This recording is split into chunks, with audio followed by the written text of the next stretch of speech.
Hello hi नमस्ते welcome back to my channel again. और आप सभी का बहुत बहुत स्वागत है मेरे यूट्यूब चैनल साइको सूत्रा पर।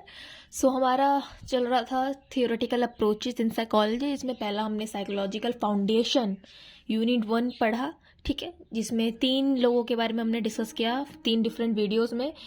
लिंक में डिस्क्रिप्शन में लिंक दे दूंगी मैं, ठीक है, तो आराम से पढ़ लेना, देख लेना, नो टेंशन। पहले में हमने पढ़ा था हेलमोट, दूसरे में वीबर, तीसरे में फेचनर। आज हम देखेंगे फंक्शनलिज्म, ठीक है, स्टार्ट कर रहे हैं। और हमारा जो पहले हैं दिग्गज उनको हम पढ़ने जा रहे हैं, ठीक है। William James, birth date and birth year, actually birth year and death year देख लो, ठीक है। William James was an American philosopher, psychologist and a first educator to offer a psychology course in the United States।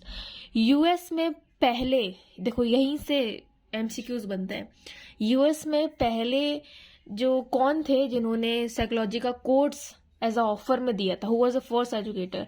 William James, ठीक है। William James कौन थे? एक American philosopher and psychologist थे, ठीक है। James is considered to be leading thinker of late 19th century, ठीक है।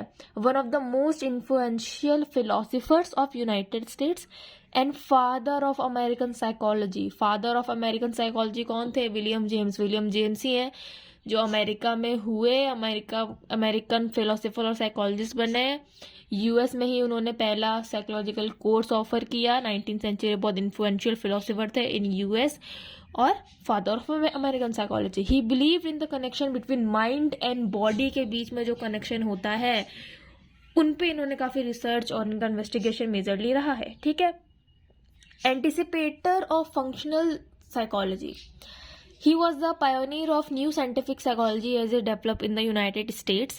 A survey of history of psychology 80 years after James' death revealed that James ranked second only to the Wilhelm Wundt among psychology's important figures and was the leading American psychologist listed, ठीक है।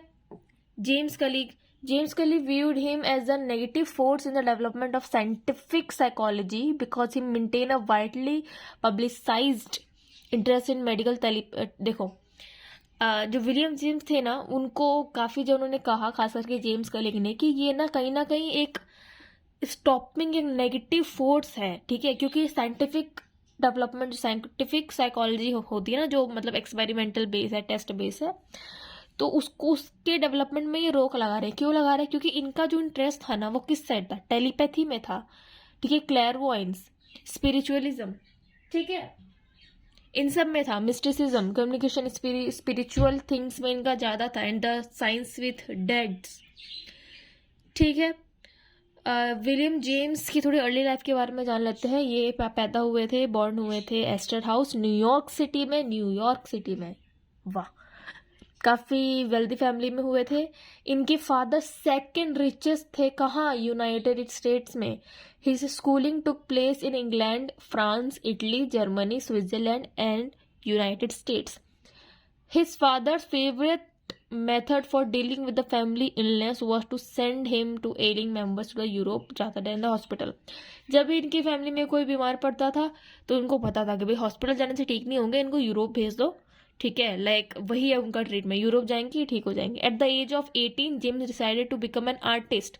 18 साल की उम्र में इन्होंने artist बनने का try किया, लेकिन बाद में इनको रियलाइज हो गया कि मेरे में उतना टैलेंट नहीं है कि मैं ग्रेट आर्टिस्ट बन सकूं, ठीक है। इसलिए उन्होंने कहा कि मैं एक एडमिशन करवा लेता हूँ एक साइंटिफिक स्कूल एट हार्वर्ड में, ठीक है। अब थोड़ा उनका एजुकेशन एंड करियर के ऊपर देखते हैं। इन्होंने मेडिकल स्टडीज भी छोड़ दी क्योंकि इनको लुइस एगेजिग्स के साथ एक एक्सपेडिशन पे जाना था ब्राजील, अमेजोन में। तो उन्होंने जूलॉजिस्ट से मतलब जूलॉजी ऑप्ट कर लिया और रिवर बेसिन के साइड वो स्पीसीज कलेक्ट करने लग गए। लेकिन देखो, पता है एक चीज कॉमन है इन सारे साइकोलॉजिस्ट में, कोई भी अपना पहले ही करियर पे नहीं अटका है। फॉर एग्जाम्पल विलियम जेम्स, इनको देखो, पहले ये आर्टिस्ट बनना चाहते थे, पर इनको लगा अच्छा मैं इतना अच्छा स्किल और टैलेंट नहीं है तो मैं नहीं बन सकता, तो उन्होंने एक स्कूल ज्वाइन कर लिया, मेडिकल स्कूल। अब इन्होंने मेडिकल की तैयारी छोड़ दी, ये जूलॉजिस्ट के साथ रिवर बेसिन पे स्पेसिमेन कलेक्ट करने चले गए। फिर इनको लगा कि अरे ये तो मेरी सबसे बड़ी मिस्टेक थी, मुझे इसमें घुसना ही नहीं था। फिर वो वहां से भी हट गए। ही वॉज फ्रिक्वेंटली इल, वो बहुत ही ज़्यादा बीमार रहने लग गए। इनको डिप्रेशन था, डाइजेस्टिव डिसऑर्डर्स थे, सोने की बीमारी थी, विजुअल दिखने की बीमारी थी, and and a week back. It was obvious to everyone that he was suffering from America. Europe was the only cure.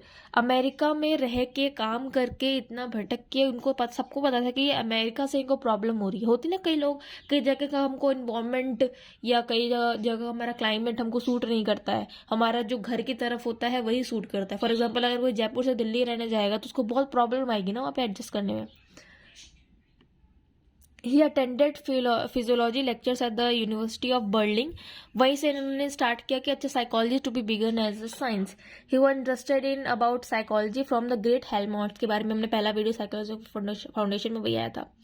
Illness his worst phase, इनका वर्स्ट फेज कब आया? जब ये मेडिकल डिग्री लेने गए हार्वर्ड में इन 1869, जब इनकी इनसिक्योरिटीज बढ़ी एंड डिप्रेशन और ये सब होने लग गया। ठीक है, प्लेग हुआ, हॉरिबल रेड्स हुआ था, इनको सुसाइड करने का भी मन किया, इन्होंने अटेम्प्ट भी दिए, रात को ये सो नहीं पाते थे, इन्होंने खुद को ही एक मेंटल असाइलम में एडमिट करवा लिया था। ठीक है, ओके।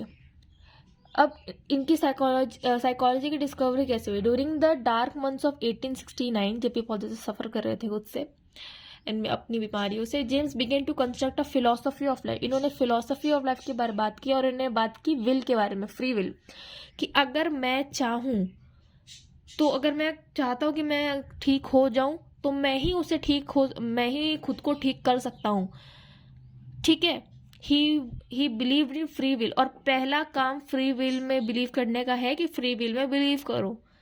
हाँ देखो, he read much philosophy of life including essays of Charles Senegar from the freedom of will which he persuaded James as of its existence. He decided that his first act of free will would be believed to be in free will.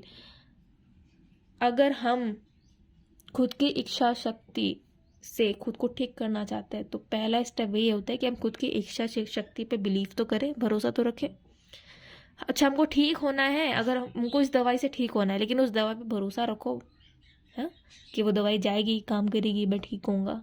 ठीक है, मैं ठीक होंगी नहीं और बस दवाई खा रही हूँ, तो भाई सिर्फ फिजियोलॉजिकल नहीं, साइकोलॉजिकल बहुत काफ़ी लोग आपने देखा होगा कैंसर से पीड़ित है, काफ़ी बच जाते हैं, काफ़ी नहीं बचते हैं। क्यों? जो मेंटली टफ इंसान होते हैं वो अक्सर बच जाते हैं। He decided to be believe that he could cure himself of his depression of believing in the power of will. ठीक है,